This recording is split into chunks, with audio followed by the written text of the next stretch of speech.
السلام علیکم ورحمۃ اللہ وبرکاتہ۔ وعلیکم السلام ورحمۃ اللہ وبرکاتہ۔ کیا حال ہیں آپ سب کے؟ الحمدللہ۔ الحمدللہ۔ علم کی محفل کی فضیلت آپ لوگوں کو پتہ ہے کہ آئے تو آپ سڑکوں پہ چل کے ہیں، روڈز پہ ہم چل کے آئے ہیں، لیکن فرشتوں نے پر بچھائے ہوئے تھے سب کے لیے، جتنے بھی بیٹھے ہوئے ہیں۔ اور اس میں کیا آتا ہے کہ اس وقت ہم کوئی اسپیشل لوگ ہیں۔ وہ کیوں؟ کیونکہ پوری کائنات، زمین و آسمان کی ہر چیز ہمارے لیے اس وقت دعا کر رہی ہے، اور اس کی ریزن کیا ہے کہ ہم اس جگہ پر بیٹھے ہوئے ہیں۔ اور دوسرا، ہمارے ہم نشیں کون ہیں، فیلوز کون ہیں؟ فرشتے۔ تو اس کے لیے سب سے پہلے کیا ہے کہ اگر تو گیپ چھوڑا ہے تو ادھر شیطان آ کے بیٹھ جائے گا، صحیح ہے؟ تو ادھر کوئی آ کے پلیز بیٹھ جائے۔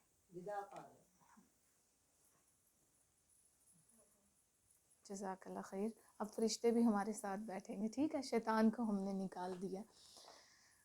اچھا جی، درس شروع کرنے سے پہلے تھوڑی بات کر لیتے ہیں، تو کیونکہ درس کا ویسے ہی ایک بڑا پریشر ہوتا ہے، ہمیں لگتا ہے ہم نے فل سیریس ماحول میں بیٹھ جانا ہے۔ اچھی چیز ہے سنجیدگی، جب علم کی محفل ہو۔ تو شادی کوئی آئے تو ہم تیاریاں کرتے ہیں نا، کوئی ایک بندہ، میں شادیوں پہ کچھ بھی نہیں نہ کرتی، لیکن میں گاؤن سکارف نیا لے ہی لیتی ہوں، تھوڑی بہت میری بھی تیاری ہوتی ہے، حالانکہ میں شادیوں میں کچھ بھی نہیں اس حساب سے کرتی۔ تو ہر بندہ شادی، کوئی بھی فیملی میں دور کی پاس کی شادی کی تو بات ہی نہ کریں، وہ تو مہینہ 2 مہینہ کیا سال، آدھا سال کھا جاتی ہے۔ تو شادیاں ہوں فیملی میں تو ہم اس کی تیاری کرتے ہیں۔ تو رمضان کی کیا ہمیں تیاری کرنی چاہیے یا نہیں؟ رمضان کو، اللہ کے دین کو ہم نے بالکل اپنی زندگیوں میں ایسے شامل کرنا ہے۔ ہم نے کیا کیا، قرآن کو اس طرح سے ادب کیا کہ بہت دور رکھ دیا۔ دین اور دنیا جب ہم نے الگ کی نا، مسئلہ وہاں پہ ہوا۔ بالکل ایک نارمل انسان کی طرح دین کیا ہے، فطرت پر ہے، ہر انسان کی ضرورت کے مطابق ہے، جو چیزیں جس کو چاہیے۔ یعنی اگر آپ شادیوں کی تیاریاں کر رہے ہیں تو اسی طرح ہم نے رمضان کی کرنی ہے۔ رمضان کی تیاری یہ نہیں کہ صرف جو ہمارے بڑے بڑے علماء ہیں انہوں نے کرنی ہے، یا پھر اس کے علاوہ جو دین پڑھا ہے صرف اس نے کرنی ہے۔ اس میں ہم سب نے دین کی تیاری کرنی ہے۔ تو اس کے لیے کیا ہے کہ جاننا ضروری ہے کہ رمضان ہے کیا، کیوں ہے، کس لیے ہے، اور اس کی فضیلت کیا ہے، ٹھیک ہے؟ شادیوں پہ ہم تیاری کیوں کرتے ہیں؟ کیونکہ شادیوں کا سیزن ہے، اسی کی اگزامپل دوں گی۔ ہمیں پتہ ہوتا ہے کہ ہم سب نے وہاں پہ دیکھے جانا ہے، تو ہم نہیں چاہتے کہ ہم اللہ کی نظروں میں دیکھے جائیں۔ یعنی عام بندوں کے لیے تو ہم اتنی تیاری کر کے جا رہے ہیں، ڈریس خریدے جا رہے ہیں، اچھے سے اچھے پالر سلیکٹ کیے جا رہے ہیں۔ تو رمضان میں جہاں پہ آسمانوں پہ آپ کے نام بولے جائیں گے، آپ کو بتایا جائے گا کہ آپ نے فلاں بندے نے روزہ رکھا ہوا ہے، اور فرشتے ہی فرشتے آپ کے لیے بھیجے جائیں گے، تو کیا ہم اللہ تعالیٰ کے سامنے کھڑے ہونے کے لیے تیاری نہیں کریں گے؟ ہم نہیں چاہتے ہمارا آسمانوں پہ نام بلایا جائے۔ شہرت انسان کی فطرت میں رکھ دی گئی ہے، ہر بندہ عزت چاہتا ہے، ایک اچھی ناموری چاہتا ہے۔ تو آسمانوں میں آپ کا نام لے کر بتایا جائے کہ فلاں بندے نے ابھی سے تیاری کر دی ہے، تو انشاءاللہ ہم دیکھیں گے کہ ہم نے رمضان کیسے گزارنا ہے۔ رمضان کیا ہے؟ بخشش کا مہینہ ہے۔ اس کے ساتھ کیا کیا ہے کہ یہ روزے رکھنے کا مہینہ ہے، صدقہ خیرات کرنے کا مہینہ ہے۔ اس میں جتنی نیکیاں کر سکتے ہیں وہ کریں۔ کیوں؟ کیونکہ سمجھیں کہ سیل لگ گئی ہے، ایک نیکی پہ 10 گنا، 10 سے پھر اس سے زیادہ، حتیٰ کہ 700 گنا تک بڑھا دیا جاتا ہے۔ تو یہ ہم نے اللہ تعالیٰ کے ساتھ تجارت کرنی ہے، اور یہ نفع مند تجارت ہے۔ اس میں آپ کو ہو ہی نہیں سکتا کہ آپ کو اس میں نقصان ہو جائے۔ تو دیکھتے ہیں کہ روزے کی فرضیت کے بارے میں۔ نحمدہ ونصلی علی رسولہ الکریم، اما بعد، فاعوذ باللہ من الشیطان الرجیم، بسم اللہ الرحمن الرحیم۔ قال اللہ تبارک و تعالی فی القرآن المجید، یا ایہا الذین آمنوا کتب علیکم الصیام کما کتب علی الذین من قبلکم لعلکم تتقون۔ اے ایمان والو، تم پر روزے فرض کر دیے گئے ہیں جس طرح تم سے پہلی امتوں پر بھی فرض کیے گئے تھے۔ اور اس کا پرپس کیا ہے؟ روزے کیوں ہمیں کہا جا رہا رکھیں؟ لعلکم تتقون، تاکہ تم متقی بن جاؤ، پرہیزگار بن جاؤ۔ یعنی کیا ہو تقویٰ کس کو کہتے ہیں؟ کہ اللہ کی محبت میں نیکی کرنا اور اللہ کے ڈر سے گناہ چھوڑ دینا۔ تو اس سے پتہ تو چلتا ہے کہ روزے فرض ہیں، ہر عاقل بالغ مسلمان پر رمضان کے روزے رکھنا فرض ہیں۔ بخاری کی حدیث آتی ہے، بخاری آپ کو پتہ ہے حدیث کی ایک کتاب ہے، اور قرآن کے بعد سب سے زیادہ اس کو مانا جاتا ہے کہ اس میں جو حدیثیں دی جاتی ہیں وہ ریفرنس کے اعتبار سے بالکل صحیح ہوتی ہیں۔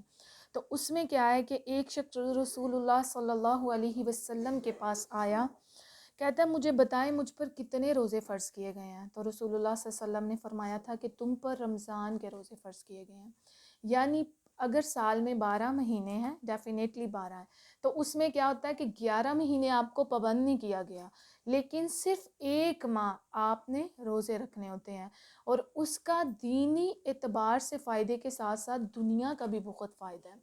ہمیں صرف ایک بات سمجھ لینی چاہیے کہ آج ہم سائنس کی ریسرچ کو بہت مانتے ہیں، اور لیکن ہمیں یہ نہیں پتہ کہ وہ اللہ تعالیٰ سب علم والوں سے بڑا علم والا ہے۔ آج اگر اسلام کے وضو کے پوائنٹ پہ آپ دیکھ لیں، سجدہ کا دیکھ لیں، ہر ایک سائنس نے پروو کر دیا ہے کہ اس میں فائدہ ہی فائدہ ہے۔ وہ رمضان کے روزے ہوں، 11 ماہ جب ہم کھاتے رہتے ہیں اور جب پھر ہم رمضان میں روزے رکھتے ہیں تو جو بیماریاں یا ڈیڈ سیل یا جو بھی ہمارے اندر جمع ہو جاتا ہے، جب ہم بھوکا رہتے ہیں کچھ دیر، تو پھر وہ جو ہمارے جرمز اندر سے وہ ختم کری جاتے ہیں، ان کو کھا جاتے ہیں۔ یعنی سائنس بھی کہتی ہے کہ انسان کے لیے بہت ضروری ہے کہ وہ کچھ دیر بھوکا رہے۔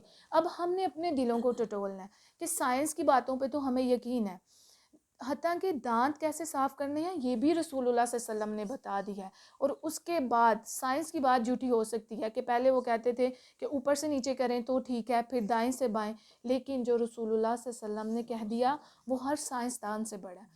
تو اب ہم نے صرف اپنے دلوں کو دیکھنا ہے کہ میں اگر دیکھیں ایک کام کر رہے ہیں، آپ صفائی کر رہے ہیں، مسئلہ کہاں پہ آیا؟ جب ہم نے دین اور دنیا کو الگ کر دیا۔ اپنے گھر کی صفائی کر رہے ہیں، ہر بندے پہ ٹھیک ہے کرنی ہے، کسی ہمسائی پہ نہیں آپ کر رہے کہ میں یہ صفائی کر رہی ہوں تو اس پہ احسان کر رہی ہوں، نہیں نا، اپنی ذمہ داری سمجھ کے کرتے ہیں۔ لیکن صرف نیت کی گاڑی کو تھوڑا سا اس سڑک پہ لانے کی ضرورت ہوتی ہے، فی سبیل اللہ کی سڑک پہ، کہ یہ اللہ کے لیے ہے، تو اس میں کیا ہوتا ہے؟ آپ کی دنیا بھی آپ کے لیے اجر کا باعث بن جاتی ہے۔ آپ صفائی کر رہے ہیں اپنے گھروں کی، آپ اس میں نیت کیا کر لیں کہ اللہ تعالیٰ آپ کو صفائی پسند ہے، آپ کے رسول نے کہا ہے الطہور شطر الایمان، تو میں اس وجہ سے صفائی کر رہی ہوں، اپنے گھر کی کر رہی ہیں، تو اس پہ کیا ہوگا؟ آپ کو اجر ملے گا، وہ ٹائم آپ کا عبادت کی طرح ہی جائے گا۔ تو ہر کام میں آپ بچوں کو پال رہی ہیں فرض سمجھ کے کہ اللہ تعالیٰ یہ آپ نے کہا ہے۔ ہم کیوں ڈھونڈتے ہیں کہ ایک پراپر مدرسے میں جائیں؟ قرآن پڑھنا بہت ضروری ہے، لیکن ہم نے الگ کر دیا کہ یہ دین تو دین والوں کا ہے اور دنیا ہماری ہے، جبکہ یہ ایسی کھیتی ہے جس میں سے آپ نے اپنی آخرت کما کے لے کے جانا ہے۔ اگر آپ کو سارا دن اپنے کاموں سے نہیں فرصت مل رہی، آپ کے ہسبینڈ کے کام ہیں، آپ کے بچوں کے کام ہیں، آپ گھر سنبھال رہی ہیں، تو پھر بس آپ فرائض مشکل سے پورے کر سکتی ہیں، تو آپ کہاں سے ٹائم نکالیں گی کہ آپ نیکیاں کما سکیں؟ تو اپنی نیتوں کو ٹھیک کر لیں۔ گھر میں کسی بندے کو کھانا دے رہی ہیں نا، وہ آپ کا ہسبینڈ ہے، کہاں رسول اللہ صلی اللہ علیہ وسلم نے کیا فرمایا کہ اپنی بیوی کے منہ میں جو تم نوالا ڈالتے ہو وہ بھی صدقہ ہے۔ تو اسی طرح آپ کھانا بنا رہی ہیں، اس پہ چھوٹے چھوٹے، ہم انسان ہیں نا، ہمارے روٹ میں یا نسیان، بھول جانا، ہم بھول جاتے ہیں۔ کھانا بنا رہے ہیں، آپ کو گرمی لگ رہی ہے، لیکن آپ وہاں پہ لکھ کے لگا دیں کہ کھانا کھلانا سب سے افضل کام ہے۔ رسول اللہ صلی اللہ علیہ وسلم سے پوچھا گیا کہ افضل نیکی کیا ہے، تو آپ نے کیا کہا تھا؟ کھانا کھلانا۔ تو نیچے آپ چھوٹا سا ریمائنڈر لکھ سکتے ہیں کہ الحمدللہ یہ میرے حصے میں نیکی آئی، تو یقین کریں وہ چولہے کی ہیٹ بھی نا کنڈیشنر میں بدل جاتی ہے۔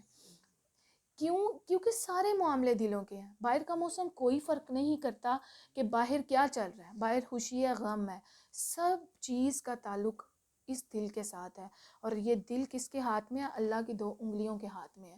اللہ جہاں چاہیں اسے پھیر دیتے ہیں۔ تو دلوں کا سکون ٹوٹلی کس کے ساتھ جوڑ دیا گیا؟ اللہ سبحانہ و تعالیٰ کے لیے۔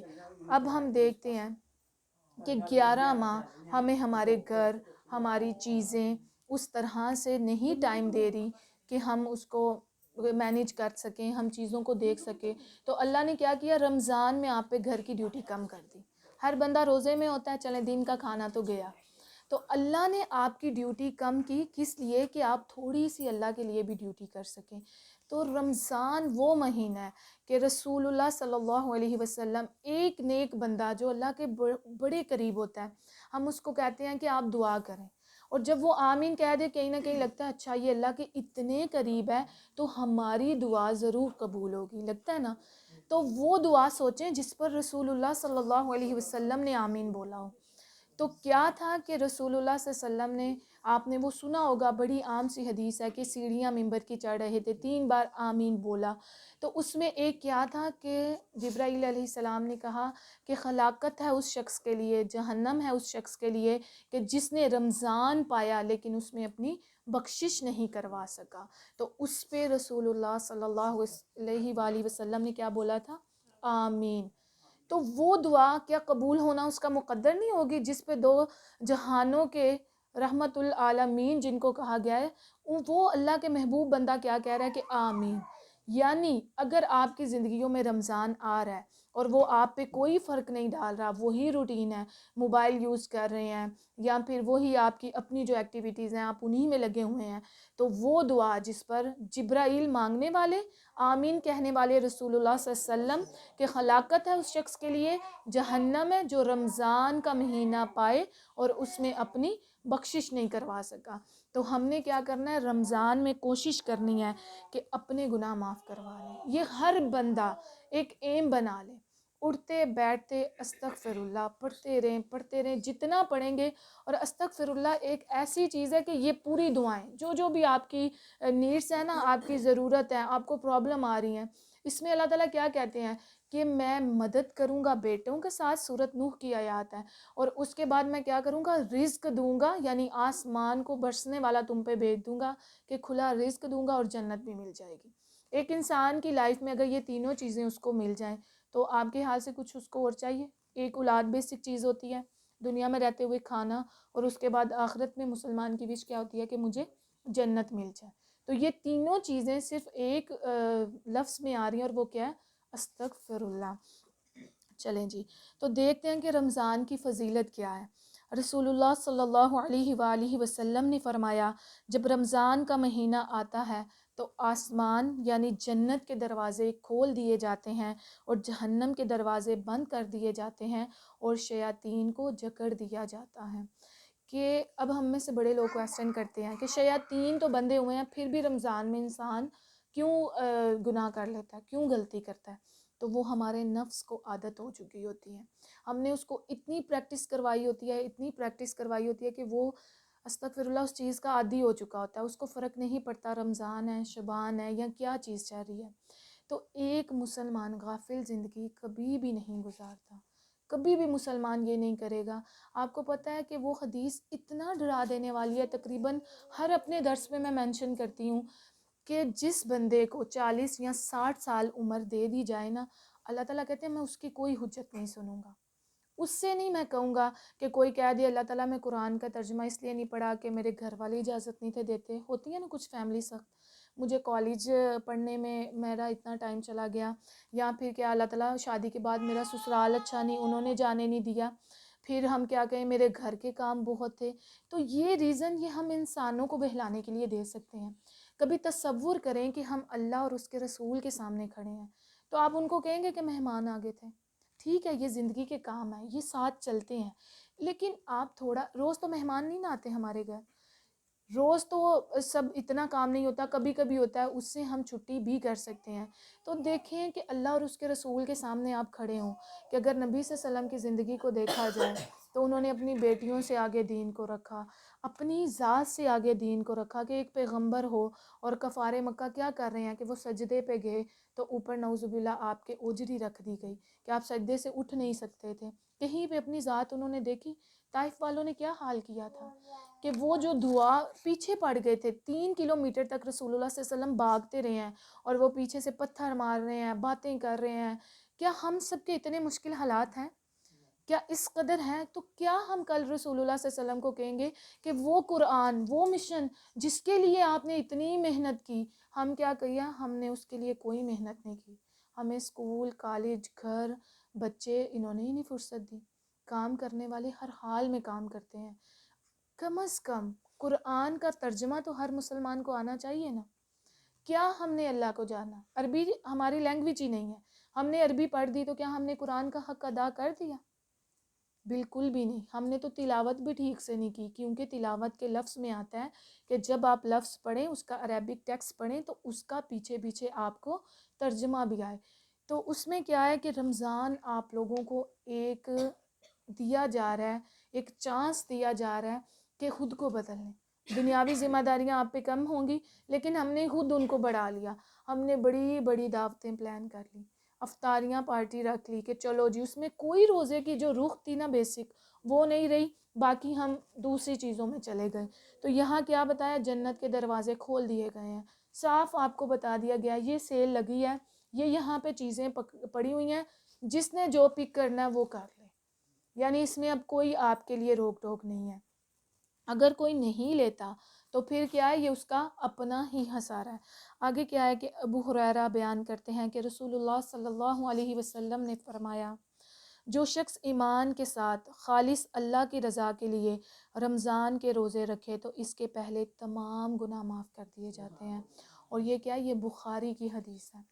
کتنی اچھی آپ کو ایک چیز دی جا رہی ہے کہ اس رمضان کے روزے رکھ لو. نیت کیا ہے کہ خالص اللہ کے لیے رکھنے ہیں. تو پیچھے والی زندگی، یہ نہیں کہا کہ اگر 10 سال کے ہوئے تو معاف کر دیے جائیں گے، اگر 3 سال کے ہوئے تو معاف کر دیے جائیں گے، یا 50 سال کی، جتنے بھی ہیں، کوئی 99 ایئرس کا ہے، جتنے بھی اس سے پہلے ہو چکے ہر انسان کی عمر کے لحاظ سے، تو کیا ہوا؟ وہ اللہ تعالیٰ گناہ معاف کر دے گا. کس لیے؟ رمضان کے روزے رکھنے ہیں، اور وہ خالص نیت کس کے لیے ہو؟ اللہ سبحانہ وتعالیٰ کے لیے. اب دیکھیں کہ اللہ تعالیٰ جب قیامت کی بات کرتے ہیں نا، قیامت والے دن اللہ تعالیٰ سب سے زیادہ غصے میں ہوں گے. اس سے پہلے اللہ تعالیٰ کو کبھی اتنا غصہ ہی نہیں آیا. فرعون نے، اب ہمارے جو گھر کے اندر چل رہی ہوتی ہیں، ہماری بہویں ہیں، ہماری بیٹی ہیں، وہ کبھی ہمارے آگے بولتی ہیں تو ہمیں کتنا غصہ چڑھتا ہے کہ یہ میرے ہوتے ہوئے میری نگرانی میں یہ کیوں بات کر رہی ہے. تو آپ دیکھیں کہ اللہ تعالیٰ رب ہے نا، ان کے انڈر رہتے ہوئے فرعون نے کیا کہا تھا کہ میں رب ہوں. یہاں بات نہیں ختم کی، کہتا ہے میں سب سے بڑا رب ہوں، یعنی اللہ سے بھی بڑا رب ہوں، نعوذ باللہ. تو اس پہ اللہ کو اتنا غصہ نہیں آیا. یعنی وہ دنیا میں اللہ رحمان ہے نا، اس بات کا ثبوت ہے کہ اس کو فوراً ختم کر دیتا. لیکن قیامت کے دن اللہ تعالیٰ سب سے زیادہ غصے میں ہوں گے کہ کسی بھی پیغمبر کے پاس جائیں گے. حضرت موسیٰ کی ویلیو کیا ہوگی کہ جنہوں نے اللہ سے کلام کیا. حضرت عیسیٰ کی ویلیو کیا ہوگی. حضرت ابراہیم، جس کو صرف اللہ تعالیٰ نے اپنا خلیل کہا ہے، کہ اللہ تعالیٰ نے ابراہیم علیہ السلام اور رسول اللہ صلی اللہ علیہ وسلم کو اپنا دوست کہا ہے، کیا ان کے درجے ہوں گے؟ یعنی قریب ترین یہ لوگ ہیں، محبوب ترین لوگ ہیں. لیکن کیا ہوا ہے؟ جبرائیل علیہ السلام جو وحی لاتے رہے ہیں، قیامت کے دن ان میں سے کسی کی جرت نہیں ہوگی کہ اللہ تعالیٰ کے سامنے بول سکے. جس کے پاس آپ جائیں گے نا، وہ کہیں گے کہ اللہ کو میں نے آج سے پہلے اس سے زیادہ غصے میں نہیں دیکھا، اسی لیے میں بات نہیں کروں گا. آج اللہ مجھے بخش دے تو یہ بہت بڑی بات ہے. تو اس میں دیکھیں 2 چیزیں آپ کو بتائی جانے والی ہیں، دھیان سے سنیے گا. جو کل قیامت کے دن اللہ کے سامنے سفارش کریں گی، اللہ اسے بخش دے، اللہ اسے بخش دے. تو وہ کیا چیزیں ہیں کہ دیکھیں، رسول اللہ صلی اللہ علیہ وسلم نے فرمایا قیامت والے دن روزہ اور قرآن مجید. بندہ مومن کی سفارش کہیں گی. روزہ کہے گا اے میرے رب، میں نے دن بھر اس بندے کو کھانے پینے اور شہوت رانی سے روکے رکھا، اس لیے اس کے بارے میں میری سفارش قبول فرما.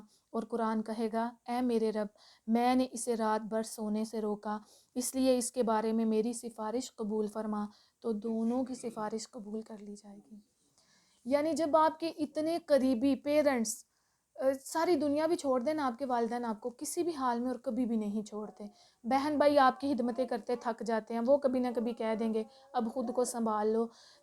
لیکن والدین ایک واحد چیز ہیں جو کبھی بھی نہیں تھکتے. لیکن قیامت والے دن کوئی کسی کے کام نہیں آئے گا. یوم یفر المرء من اخیہ، کہ اس دن کیا ہوگا کہ اپنے بھائی سے بھاگیں گے، شوہر اپنی بیوی سے بھاگ رہا ہے، ماں باپ اپنے بچوں سے بھاگ رہے ہیں. تو اس میں یہ 2 چیزیں ساتھ دیں گی. اگر ہمیں قرآن کا عربک ٹیکسٹ ہی نہیں پڑھنا آیا، ہم ادھر کیا کریں گے؟ ذالک کا کو لمبا کر دیں گے، قرآن کو بھی غصہ آئے گا کس طرح مجھے پڑھ رہے ہیں. اگر ہم انسان ہیں نا، ہم کچھ بھی نہیں ہیں، ایک ذرے کے برابر بھی نہیں ہیں. ہمارا کوئی تعارف غلط کروا دیں، اس کو نام ہی نہ لینا آئے، کتنا برا لگتا ہے.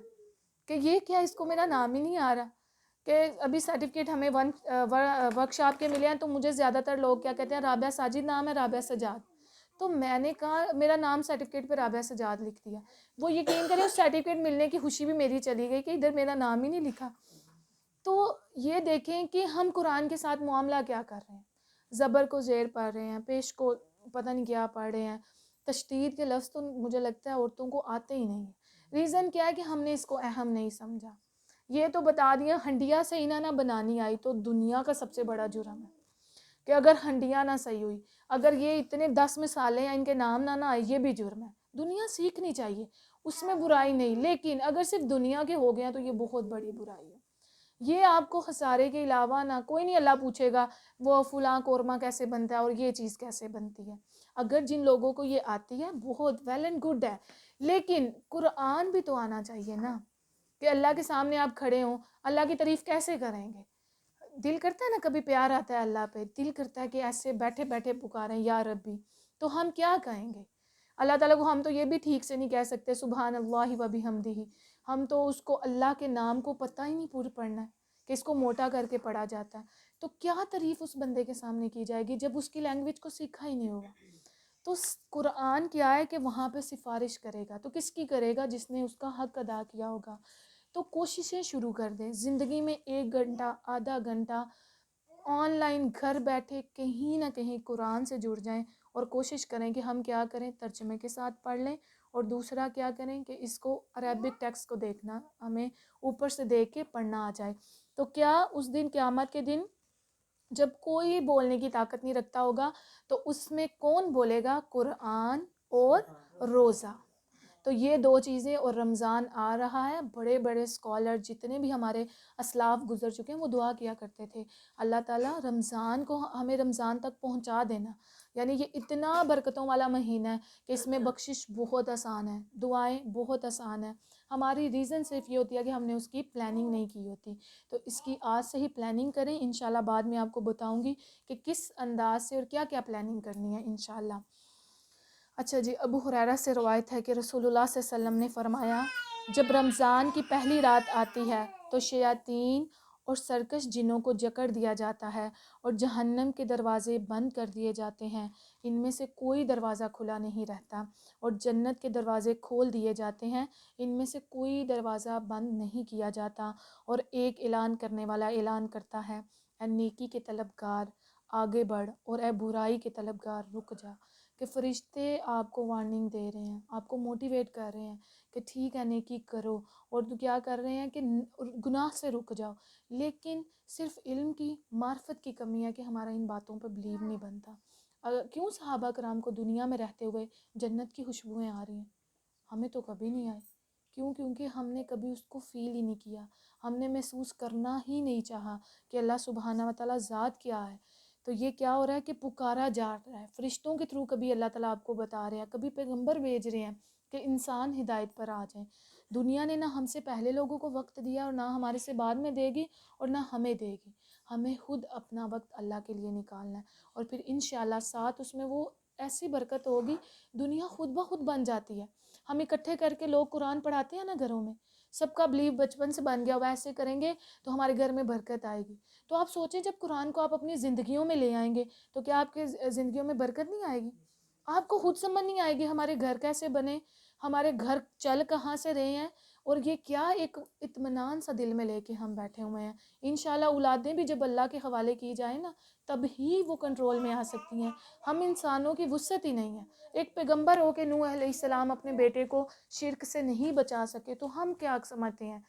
ہماری کوشش ہے ایک نارمل سی کہ ہم ان کی پرورش کریں. لیکن جب آپ اللہ کے ساتھ جڑیں گے تو پھر آپ دعائیں بھی کریں گے جو دعائیں ان کی حفاظت کریں گی. تو آگے دیکھتے ہیں نیکسٹ حدیث. رسول اللہ صلی اللہ علیہ وسلم نے فرمایا ابن آدم کا ہر نیک عمل بڑھا دیا جاتا ہے اور اس طرح کے ایک نیکی کا بدلہ 10 گنا سے لے کر 700 گنا تک بڑھا دیا جاتا ہے. اللہ فرماتے ہیں کہ روزہ کیا ہے سوائے روزے کے، یعنی ایک آپ نے نیکی کی، اتنا سا دانہ تھا اس کو پورا ایک کمرہ بھر دیا جائے. یہ آپ کی نیکیوں کے ساتھ ہوتا ہے جو آپ نے خالص اللہ کے لیے کی ہوں. کوئی ایک قدم جو آپ نے اللہ کی راہ کے لیے اٹھایا ہو، آج اپنے گھر چھوڑے ہیں یہ اللہ تعالیٰ بہت قدردان ہے. آپ اللہ کے لیے 1 روپیہ دیتے ہیں نا تو اللہ، آپ ایک انسان دیکھ لیں، اچھے انسانوں کی پہچان ہم کہتے ہیں کہ وہ فلاں بندے میں نا بہت اللہ تعالیٰ نے خودی رکھی ہوئی ہے، اس کو 1 دیں گے تو وہ 10 ریٹرن کرتا ہے. تو اللہ تعالیٰ جو ہے نا وہ ان سب خودی والوں سے بڑا خودی والا ہے. اور اللہ تعالیٰ کی یہ کلاس نہیں ہے کہ آپ اس کے لیے کچھ چھوڑیں اور وہ لاسٹ پہ آپ کو چھوڑ دیں، یہ ہو ہی نہیں سکتا. آپ نے اللہ کے لیے، اگر حضرت ابراہیم کو دیکھیں، ایک صحرا میں جا کے اگر اپنی بیوی اور بچہ بٹھا دیا تھا، تو آج اس صحرا کی طرف کیا کرتا ہے؟ ہر بندے کا یہاں جو بیٹھا ہوا ہے نا دل کھینچا جاتا ہے. ابراہیم کو کوئی نہیں بھولتا وہاں جا کے، اور وہ کیا ہے؟ مکہ. نہیں کرتے آپ دعائیں؟ کہاں ایک ویرانی میں جا کے، کوئی بندہ سننے والا ہی نہیں ہے، تو وہاں جا کے اپنے بچے اور اس کو چھوڑ دیا. زمزم نکلا نا، تھی کسی میں وسعت کہ اس صحرا میں وہ صفا مروہ کو توڑیں؟ کسی میں نہیں تھی. لیکن پھر بچے کی ایڑی سے اتنی طاقت کیا تھی؟ باپ کے پیچھے قربانی تھی، ماں کی قربانی تھی. بچہ اس وقت قربانی دینے کے قابل تھا؟ ان کو تو پتہ بھی نہیں تھا کہاں چھوڑ گئے ہیں. پھر وہاں سے زمزم نکلا اور آج تک سب اس سے صحت یاب ہو رہے ہیں کہ وہ پھر عام پانی نہیں ہے. اس کے بارے میں کیا آتا ہے؟ رسول اللہ صلی اللہ علیہ وسلم نے فرمایا کہ وہ جس نیت سے پیا جائے وہ قبول ہوتی ہے. یعنی پھر وہ صحت بھی دیتا ہے، دعائیں قبول بھی کرواتا ہے، جو مانگیں گے پھر ملے گا. تو یہ کیا ہے؟ یہ اللہ کی قدردانی ہے نا. ایک صحرا کو اس وقت سب سے زیادہ پاورفل بنا دیا. وہاں پہ پھل نہیں آتے، بالکل نہیں. اور وہاں پہ ایک بندہ کھڑے ہو کے کہہ رہا اللہ تعالیٰ ان کو ہر قسم کا پھل دے. جہاں ایک پھل نہیں اگ سکتا وہاں پہ بیٹھے کھڑے ہو کے کہہ رہا ہے کہ اللہ ہر قسم کا دے. تو جاتا ہے نا. آپ کے پاکستان سے زیادہ اچھے سعودیہ کے فروٹس ہیں. جو اچھا فروٹس ہے نا دنیا کا وہ سعودیہ میں آپ کو ملتا ہے. اور آج بھی سعودیہ میں صرف کھجوریں ہی آتی ہیں اپنی، لیکن اس میں رزق کی کمی نہیں ہے. تو اللہ تعالیٰ آپ کی بہت قدر کرتے ہیں. آپ کے گھر اللہ کے ثبوت، لیکن خود کو کوشش کریں کہ ہم قرآن کے ساتھ جوڑیں. تو اس میں کیا آتا ہے کہ اللہ تعالیٰ نے یہ تو بتا دیا کہ میں 700 گنا یا اتنا اجر دوں گا، لیکن اس کے ساتھ ساتھ کیا بتایا کہ روزے کا چھپا کے رکھا. کیا اس کا اجر ہوگا؟ ہمارے تصور سے بھی بڑھ کے ہے اس کا اجر. کہ ایک چیز کو اگر اللہ 700 گنا تک بڑھا دیتا ہے تو آپ اس چیز کو فیل کریں کہ جس چیز کو اللہ نے چھپا کے رکھا ہے وہ کیا ہوگا. تو اللہ تعالیٰ کیا کہہ رہے ہیں کہ روزہ میں سب چیزوں کو اجر دے دوں گا، لیکن فرشتوں کو کہہ رہے ہیں کہ اچھا اس نے یہ میرے لیے نیکی کیا ہے، اس کو لکھو 700 گنا، اس کو اس سے زیادہ لکھو، اس کو ڈبل اجر دو. لیکن اللہ نے کہا کہ روزے کا اجر میں خود دوں گا. تو وہ تصور کریں کہ جب خالق کائنات، جس کی ہم اتنی کچھ بھی ابھی نہ جانتے ہیں، نہ قرآن ٹھیک سے پڑھتے ہیں، نہ اللہ سے محبت ٹھیک سے ہو پا رہی ہے، تب اتنا کچھ دے دیا بن مانگے. تو وہ جو اس اللہ نے ہمارے لیے چھپا کے رکھا ہوا ہے کہ روزے کا اجر میں دوں گا، تو وہ ہوگا کیا کہ جس کو فرشتوں کے قلم بھی نہیں لکھ سکتے. کہ اللہ نے کہا کہ وہ میں خود ہی بتاؤں گا اپنے بندے کو کہ وہ میں اس کو کیا دوں گا. تو وہ اللہ تعالیٰ کی طرف سے آپ کے لیے گفٹ ہے، اور جس کو خالق کائنات گفٹ دے دے وہ کیا ہوگا. ہر بندہ اپنی شان کے مطابق اگلے کو گفٹ دیتا ہے نا. تو پھر اللہ تعالیٰ کی شان تو آپ دیکھ لیں کہ پوری کائنات ہی اس نے پیدا کر دی، وہ بھی کن فیکون کہہ کے.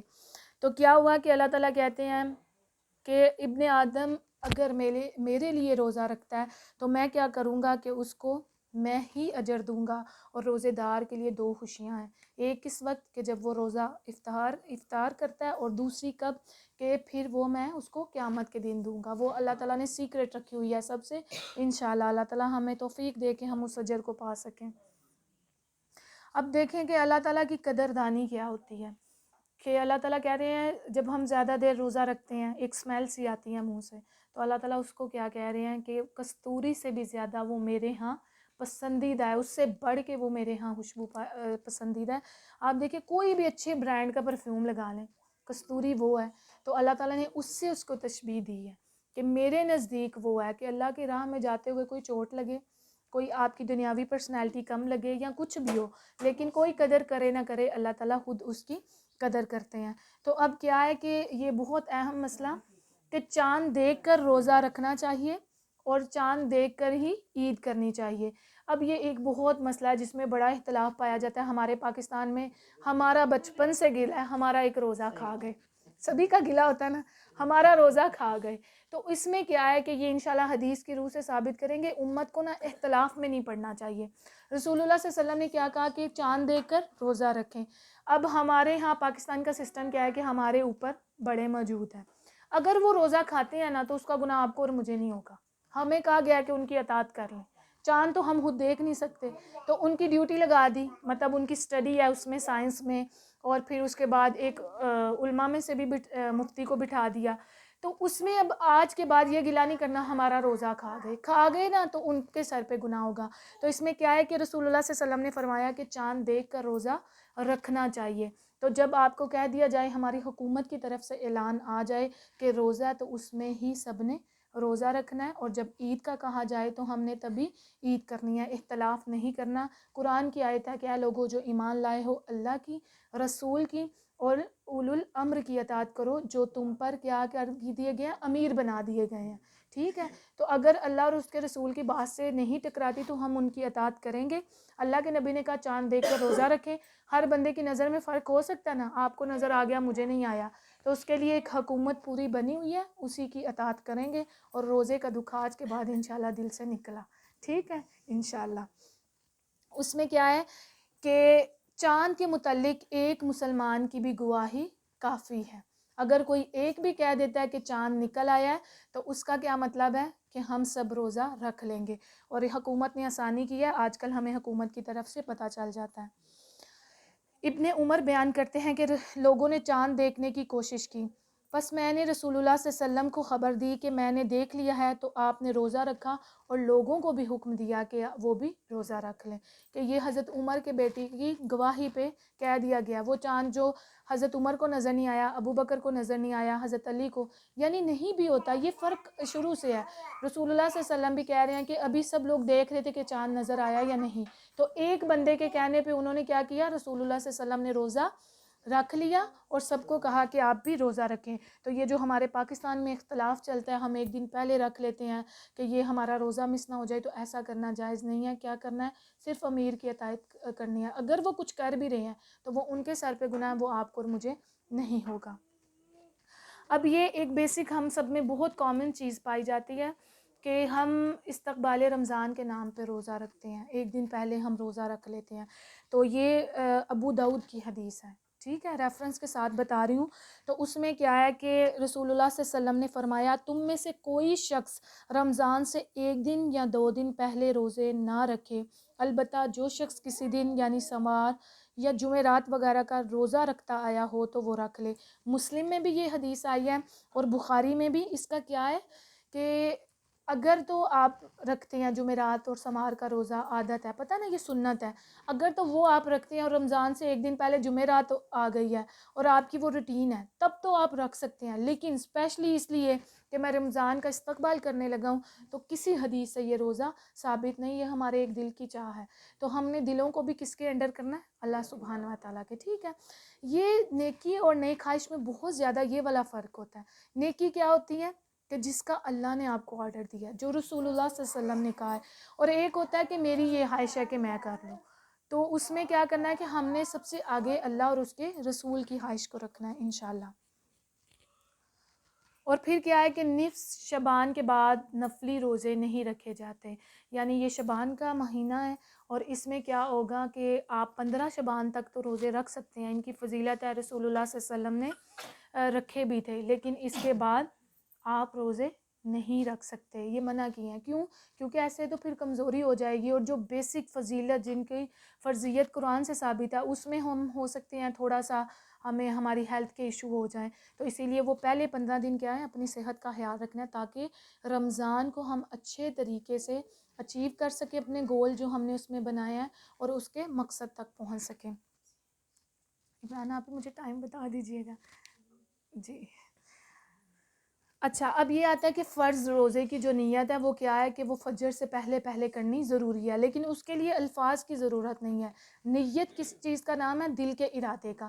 یعنی آپ رات کو سو رہے ہیں اور ویسے یہ بھی نیت ہو جاتی ہے کہ رمضان آ رہا ہے تو ہم کہہ رہے ہیں کہ ہم پورے رمضان کے روزے رکھیں گے انشاءاللہ. تو اس میں کیا ہوتا ہے, یہ نیت میں آ جاتا ہے. یعنی آپ رات کو سوئیں تو آپ کی نیت ہو کہ صبح میں نے روزہ رکھنا ہے, لیکن اس کے لیے کوئی خاص الفاظ نہیں کہ جو آپ کو ادا کرنے پڑیں گے. اچھا جی, پھر کیا ہے کہ سحری کی فضیلت, جو سب کو بہت مشکل لگتا ہے کھانا. یہ کتنی مشکل لگتا ہے, دل ہی نہیں کرتا کہ اس ٹائم منہ بھی کھولیں بات کے لیے, تو کہاں کھانے کے لیے کھولا جائے. تو اس میں کیا ہے کہ کہیں نہ شیطان نے وہ قرآن کی ایک آیت میں بہت بڑا دعویٰ کیا ہے. کہتا ہے کہ میں ضرور ان کو گمراہ کروں گا، بھٹکاؤں گا، اور میں ان کو حکم دوں گا. آگے 3-4 چیزوں کے نام لیتا ہے کہ یہ جانوروں کے کان کاٹے. تو اس میں جو اس نے عربک کے لفظ یوز کیے نا، اس میں لا بھی تاکید کا ہوتا ہے کہ ڈیفینیٹلی یہ میں کروں گا، اور جو نون بھی آتا ہے نا وہ بھی ہوتا ہے کہ ہاں میں تو ضرور کروں گا. ایک ہی لفظ میں وہ دونوں چیزیں آ جاتی ہیں. اب یہ کہ ہمیں سمجھ نہیں آتی. شیطان آپ سب کو کہے کہ یہ گانا سن لیں یا کلب میں چلے جائیں، آپ کو پتہ ہے یہ برائی ہے، جاتے ہوئے سوچیں گے اور ہم نہیں جائیں گے. لیکن وہ کس وجہ سے آتا ہے؟ وہ برائی کو نیکی بنا دیتا ہے. آپ کا دل ہی نہیں کرے گا سحری کھانے کو. اب آپ سحری کی فضیلت دیکھیے گا کہ آپ کو کہا اس میں کیا کیا ہوتا ہے. حدیث پڑھتی ہوں، پھر انشاءاللہ اس کے بعد بات کرتی ہوں. بخاری اور مسلم کی حدیث ہے، اور جس میں یہ دونوں بک حدیث بیان کر دے نا، اس میں کوئی شک بھی نہیں ہوتا، اس کا ریفرنس 100% شور ہوتا ہے. ٹھیک ہے، احسن حدیث ہوتی ہے. اب کیا آ رہا ہے اس میں کہ رسول اللہ صلی اللہ علیہ وسلم نے فرمایا سحری کھایا کرو کیونکہ سحری میں برکت ہے. نیکسٹ آیت دیکھیں، ایک دوسری جگہ فرمایا سحری میں برکت ہے لہٰذا اسے مت چھوڑو، اگرچہ تم میں سے کوئی ایک پانی کا گھونٹ ہی پی لے، یقیناً اللہ تعالیٰ سحری کرنے والوں پر رحمتیں نازل فرماتا ہے اور فرشتے ان کے لیے دعائے رحمت کرتے ہیں. اب یہ ہے کہ شیطان دیکھیں کہاں سے آ گیا، دل کا معاملہ لے آیا کہ ہمارا دل ہی نہیں کر رہا. تو اب اگر ہم سحری نہیں کریں گے تو کس چیز سے محروم ہو جائیں گے؟ اللہ کی رحمت سے اور فرشتوں کی دعاؤں سے. تو یہ چیزیں ہوتی ہیں جو ہم نے زندگی میں دیکھنی ہے کہ شیطان ہمیں کہاں کہاں سے آ کر کس کس راہ سے آ کے غیر محسوس طریقے تک آتا ہے. وہ کبھی بھی کھل کے آپ کے سامنے نہیں آئے گا، وہ کبھی بھی آپ کو یہ نہیں کہے گا کہ یہ کر لو، فلاں برائی کر لو. وہ ہمیشہ غیر محسوس طریقے سے آئے گا اور اس میں کیا کرے گا؟ اس میں آپ کو کہیں الگ وے میں لے جائے گا. تو یہاں پہ اس نے ایک چھوٹی سی جال آپ کے لیے بچھایا، اور وہ جال کیا تھا؟ وہ جال کیا تھا کہ اس نے کہہ دیا کہ میرا دل نہیں کر رہا. تو انشاءاللہ سب نے کوشش کرنی ہے کہ اس رمضان میں کوئی بھی روزہ ایسا نہ ہو جو ہم سحری کے بغیر کریں. کیوں؟ کیونکہ ہم نے اللہ کی رحمت اور کیا لینا ہے؟ فرشتوں کی دعائیں لینی ہیں انشاءاللہ. اور رسول اللہ صلی اللہ علیہ وسلم نے فرمایا ہمارے روزوں کے درمیان اور اہل کتاب کے روزوں کے درمیان فرق کس چیز کا ہے؟ سحری کا. یعنی جو یہود و نصارہ تھے وہ کیسا روزہ رکھتے تھے کہ اگر مغرب کے بعد کھانا کھایا تو اگلی مغرب تک ہی روزہ رکھیں گے، سحری سینٹر میں ان کی نہیں آتی تھی. تو انشاءاللہ ہم نے ان کی بھی مشابہت سے بچنا ہے انشاءاللہ. تو بہترین سحری کس کو کہا گیا ہے؟ کھجور کو. تو انشاءاللہ اس رمضان میں ہم نے اپنے گھروں میں کھجوریں لا کے رکھی ہیں. وہ ویسے بھی آتی ہیں، ہم سحری نہیں کرتے. ایک ٹرینڈ ہوتا ہے نا جس معاشرے میں رہ رہے ہیں یا پاکستان کا ماحول ہے، لیکن آپ نے کوشش کرنی ہے کہ اب ہم نے سحری میں ایک کھجور شامل کر لینی ہے. اور کھجور کے بہت سارے فائدے ہیں. کس طرح صحابہ کرام صرف کھجوروں اور دودھ پہ رہتے ہوتے تھے، کھانا یا گندم تو نہیں تھی، اور اس میں جنگیں بھی لڑ رہی ہیں. ایک کیا تھا؟ اللہ سے مضبوط تعلق، اور دوسرا ان کی غذا اچھی تھی. تو کھجور کو ضرور آپ ایڈ کریں انشاءاللہ. اچھا جی، ہم میں کیا ہوتا ہے کہ ہم سحری نہ کرنے کو کہتے ہیں اور پھر پورا دن میں نے تو آج کچھ کھایا نہیں تو میں نے روزہ رکھا ہے، اور باقی بھی کہیں گے کیا اسٹیمنا ہے تمہارا. تو اس میں کیا آتا ہے کہ میں نے ابھی آپ کو بتایا نا شیطان ہمیں غیر محسوس طریقے سے کھینچ کے لے رہا ہے. اب رسول اللہ صلی اللہ علیہ وسلم نے کہا اس میں برکتیں ہیں، تو تب وہ ہمارے دلوں کا معاملہ لے آئے. اور پھر ہم کیا کرتے ہیں؟ اذان ہو بھی گئی ہے تو ہم تو بیٹھے ہوئے ہیں اسٹیمنا چیک کروانے کہ 1-2 منٹ اوپر گزر ہی لے تو میں کروں گا. تو ایسا نہیں کرنا چاہیے. جب بھی اذان آپ کے کانوں میں آ گئی نا، وہ اس میں سورج کا ہوتا ہے. لیکن کیا ہے کہ ہم اس الحمدللہ ایسے معاشرے میں رہ رہے ہیں جہاں پہ اذان کے تھرو ہمیں الارم بتا دیا جاتا ہے. ہمیں چھتوں پہ جا کے نہ چاند دیکھنا پڑتا نہ سورج. تو پہلی اذان سنتے ہی آپ نے روزہ افطار کر لینا. ٹھیک ہے، اس میں یہ نہیں کرنا کہ ادھر اذان ہو رہی ہے اور آپ لمبی لمبی دعائیں کر رہے ہیں. ایسا بالکل بھی نہیں کرنا. دعاؤں کا تھوڑی دیر پہلے کا وقت تھا. جب اذان ہوگی فوراً سے پانی پی لینا. چلیں جی حدیث دیکھتے ہیں. رسول اللہ صلی اللہ علیہ وآلہ وسلم نے فرمایا لوگ اس وقت تک ہمیشہ بلائی میں رہیں گے جب تک روزہ افطار کرنے میں جلدی کریں گے. بخاری کی حدیث ہے. تو اس میں کیا کرنا ہے؟ انشاءاللہ ہم نے اب اذان پہلی سنتے ہی آپ کچن میں ہیں، اب لیڈیز کا زیادہ مسئلہ یہی ہے وہ بیچاری کچن میں ہوتی ہیں، تب وہیں پہ کھول لیں. میں نے بڑے سارے لوگوں کو دیکھا کچن میں کام کر رہے ہیں نا، تو کہیں نہ کہیں یہ بتا رہے ہوتے ہیں سسرال والوں کو کہ آپ سب تو کھا رہے ہیں، ہم لیکن کچن میں کام کر رہے ہیں. تو جی وہ ہے کہ دیکھیں ہمارے ہاں اذان ہوتی ہے یا وہ جب ہمیں الارم دیتے ہیں، اگر تو اس کا یہ مطلب ہے کہ روزہ کھول لیں تو پھر کھول لینا چاہیے. مجھے اس کا علم نہیں ہے حقیقت. ہاں تو پھر کھول لینا چاہیے. ٹھیک ہے جیسے حدیث میں وہی بتا رہے نا کہ جیسے آپ کو چاہے جس میڈیا سے بھی ملے، جی اذان ہو، الارم ہو، جی تو اس میں کھول لینا چاہیے آپ کو، کیونکہ ہمارے گھر کے بالکل قریب مسجد تھی تو اس میں اذان ہی پہلی کانوں میں ہمارے اذان ہی جاتی تھی. تو ٹھیک ہے، اس میں آپ کو جب بھی پتہ چلے کہ ہمیں حکومت کی طرف سے جو ہمارے سینئر ہیں انہوں نے بتا دیا کہ روزہ کھل گیا ہے تو کھول لیں، کیونکہ مسجد کے امام تو ہوتے ہی ہیں. اچھا جی، تو اس میں کیا ہے کہ یہ بلائی پر رہیں گے، یعنی آپ خیر میں ہی رہیں گے. تو انشاءاللہ ان چیزوں پہ ہم نے بہت فوکس کرنا ہے. اور پھر ایک اور دیکھیں، دین کا تعلق بھی اس چیز کے ساتھ جوڑ دیا گیا کہ دین اس وقت تک غالب رہے گا، دین اس وقت تک غالب رہے گا جب تک لوگ افطار کرنے میں جلدی کریں گے، کیونکہ یہود و نصارہ کیا کرتے تھے، لیٹ کرتے تھے. تو انشاءاللہ دیکھیں روزہ ہم نے اللہ کے لیے رکھا ہے، کسی پہ احسان نہیں کیا، نہ بچوں پہ، نہ ہسبینڈ پہ، نہ سسرال والوں پہ، نہ امی پہ، نہ ابو پہ. ٹھیک ہے، تو بچپن میں ایسا ہوتا تھا جب اسکول لائف میں بڑی اسٹارٹنگ میں روزے رکھنے شروع کیے تو مجھے لگتا تھا میں امی پہ احسان کر رہی ہوں روزہ رکھ کے. تو اب ہم سب میچور ہو گئے ہیں، ہم سمجھدار ہو گئے ہیں، تو ہم اس میں کیا کریں گے کہ انشاءاللہ یہ ہماری پرسنل چیزیں ہیں کہ سحری میں برکت ہے. اگر تو آپ کو فرشتوں کی دعا اور رحمت چاہیے، تو اللہ کی رحمت چاہیے، تو آپ نا سحری ضرور کیا کریں. اگر پھر دین بھی غالب رہے گا یا پھر آپ کو بلائی واقعی چاہیے تو ہم نے جلدی سے افطار کر لینا. آپ گلی میں ہوں، سم ٹائم ہم باہر گئے ہوتے ہیں، کہیں پہ بھی روزہ کھل جائے، آپ کے ہاتھ میں کھجور اور پانی ہونا چاہیے تو آپ نے اس کو کھول لینا ہے. ٹھیک ہے، چلیں جی. اب یہ ہے کہ رسول اللہ صلی اللہ علیہ وسلم نماز مغرب سے پہلے تازہ کھجوروں سے روزہ افطار کرتے تھے. اگر تازہ کھجوریں نہ ہوتی تو خشک کھجوریں لے لیتے، یہ بھی نہ ہوتی تو کیا کرتے، پانی کے چند گھونٹ ہی پی لیتے. ابو داؤد کی یہ حدیث ہے. تو اس میں کیا آتا ہے کہ نمک سے روزہ کہیں بھی سنت سے ثابت نہیں ہے، اور اس میں یہ ہے، ہمیں پتہ نہیں کہاں سے آئی چیز، بچپن میں ہی سنی تھی کہ نمک سے کھولنا چاہیے. نہیں، اس میں 3 آتی ہیں، تازہ کھجوریں، پھر کیا ہے خشک کھجوریں وہ جنہیں چھوارے وہ والی، اور اس کے بعد پانی سے. ٹھیک ہے، پانی تو الحمدللہ ہر گھر میں موجود ہے. عموماً اکثر گھروں میں نے دیکھا ہے کہ وہ اشروں کے حساب سے وہ روزے ہوتے ہیں. کبھی پانی سے ایک اشرا گزر ہے، پانی سے کھولیں، ایک اشرا کھجور سے، ایک اشرا میں نے دیکھا ہے نمک. مطلب یہ لوگوں کی نہیں، اس میں یہ دیکھیں اللہ کے تعالیٰ کے ساتھ نا ہر بندے کا تعلق الگ ہے. اب رسول اللہ صلی اللہ علیہ وسلم ان 3 چیزوں سے، نیت پہ ڈیپینڈ کرتا ہے. یہ گھر ہے نا، یہ اس کی بیس پہ ڈیپینڈ کر رہا ہے. جب آپ کی بیس ٹھیک ہوگی نا، اوپر کوئی بھی عمل کر لیں وہ انشاءاللہ اچھا ہوگا. اب میں نے حدیث پڑھی کہ رسول اللہ صلی اللہ علیہ وسلم ان 3 چیزوں سے کرتے تھے. اب میرا دل کرتا ہے کہ میں تینوں چیزوں سے کروں، تو اس کے لیے میں اپنی طرف سے کر سکتی ہوں کہ میں اس دن تو اس سے روزہ کھولوں گی، اس سے اس دن. تو یہ آپ اپنے طور پہ کر سکتے ہیں رسول اللہ صلی اللہ علیہ وسلم کو زیادہ سے زیادہ کاپی کرنے کے لیے. اب ہم اس میں دیکھتے ہیں کہ یہ حضرت عمر کے جو بیٹے تھے وہ جب بھی حدیث بیان کرتے تھے تو جو حدیث رسول اللہ صلی اللہ علیہ وسلم نے بٹن کھول کے بیان کی تھی نا، وہ بھی اپنی شرٹ کا بٹن کھول لیتے تھے. یہ محبت ہے. کسی کو اپنی امی سے اتنی محبت ہے وہ سرسری رات بیٹھے رہتے ہیں، ان کی خدمت کرتے ہیں. کسی کو نارمل سی ہے، کبھی باتیں کر لی، کبھی آدھا فون ٹائم کو دے لیا. تو یہ محبت کے تقاضے ہیں. محبت خود بہت سکھا دیتی ہے کہ محبوب کے لیے کرنا کیا ہے.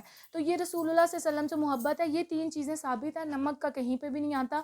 تو اس میں آپ کر سکتے ہیں کہ میں پانی سے کھولوں گی، کس لیے کہ تینوں سنتوں کو میں اپنا لوں. ٹھیک ہے انشاءاللہ. اچھا جی، اب یہ کیا ہے کہ افطاری کے وقت دعا. ابن ماجہ کی یہ روایت ہے، اور اس میں کیا آتا ہے، بڑا دل کرتا ہے کوئی ایک ولی اللہ اس دور میں مل جائے جو میری دعا، میں اس کو کہوں تم دعا کرو اور یہ قبول ہو جائے. تو اس کے لیے آسان ترین طریقہ، آپ نے روزہ رکھا ہے نا، اور ابن ماجہ کی یہ روایت ہے کہ رسول اللہ صلی اللہ علیہ وسلم کیا کہہ رہے ہیں کہ ایک آپ کو روزے دار کو نا چانس دیا جا رہا ہے دن میں ایک بار. وہ کون سا ہے؟ افطاری کے وقت، کہ ڈیفینیٹلی تمہاری دعا قبول ہوگی. افطاری سے پہلے کوشش کیا کریں اپنے گھر کے کام پہلے سمیٹ لیں، اور وہ وقت جو بڑی برکتوں والا ہے، جو قبولیت والا ہے، تو اس کو آپ کیا کریں گے. السلام علیکم. ایسے کریں آپ لوگ تھوڑے سے ادھر ہو جائیں محفل میں، جو نئے آنے والے ہیں وہ پھر ادھر ہی بیٹھ جائیں. ٹھیک ہے، خاموشی کے ساتھ. یہ ماشاءاللہ عورتوں کا حوصلہ ہے، اتنی عورتیں بیٹھی ہیں لیکن خاموش بیٹھی ہیں.